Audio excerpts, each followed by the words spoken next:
Salam PSI harapkan pemanfaatan aset tanah akan meningkatkan ekonomi masyarakat.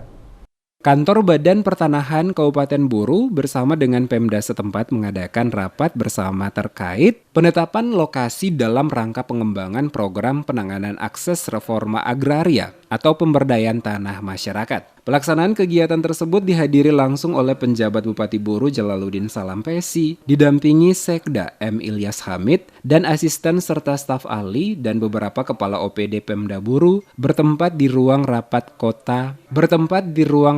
kantor pertanahan Kabupaten Buru pada hari Senin 27 Juni 2022. Penjabat Bupati Buru Jalaluddin Salampesi dalam arahan yang disampaikan dalam rapat bersama dengan Kepala Badan Pertanahan Kabupaten Buru mengatakan, dari kegiatan ini diharapkan dapat memberikan manfaat bagi pengembangan ekonomi masyarakat lewat pemberdayaan tanah milik masyarakat. Sementara itu, Kepala BPN Kabupaten Buru, Siane Florence Tehupiori, kepada reporter Demes Media Group Kasman Umar menjelaskan, kegiatan yang dilaksanakan yakni penetapan lokasi dalam rangka pengembangan program penanganan akses reforma agraria atau pemberdayaan tanah masyarakat. Dikatakan Tehupiori, maksud dan tujuan pelaksanaan penanganan akses reforma agraria adalah mendorong dilaksanakannya legalisasi aset oleh kantor pertanahan terhadap bidang tanah yang mempunyai akses dan model pemberdayaan tanah masyarakat yang terstruktur, komprehensif, dan terintegrasi. Sehingga bidang tanah hasil legalisasi aset dapat dimanfaatkan secara maksimal dalam memberikan kesejahteraan dan kemakmuran. Dalam program ini pihaknya berencana akan memberdayakan kurang lebih 600 kepala keluarga. Untuk nantinya mereka akan diberikan pemahaman dan bimbingan sehingga mampu memanfaatkan sertifikat tanah sebagai modal pengembangan usaha.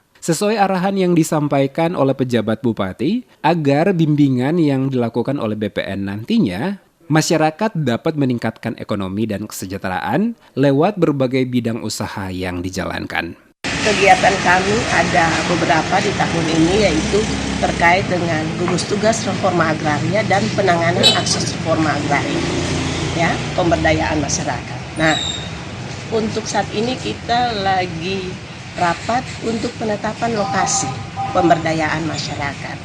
Kurang lebih 600 kepala keluarga yang akan kami berdayakan sehingga kami ada dalam rapat ini. Jadi Bapak Bupati memberikan arahan kepada kami supaya kami melaksanakan kegiatan untuk peningkatan ekonomi masyarakat. Rapat bersama terkait penetapan lokasi dalam rangka pengembangan program penanganan akses reforma agraria atau pemberdayaan tanah masyarakat oleh BPN Kabupaten Buru, selain dihadiri langsung oleh penjabat bupati bersama Sekda, hadir pula dari unsur perbankan.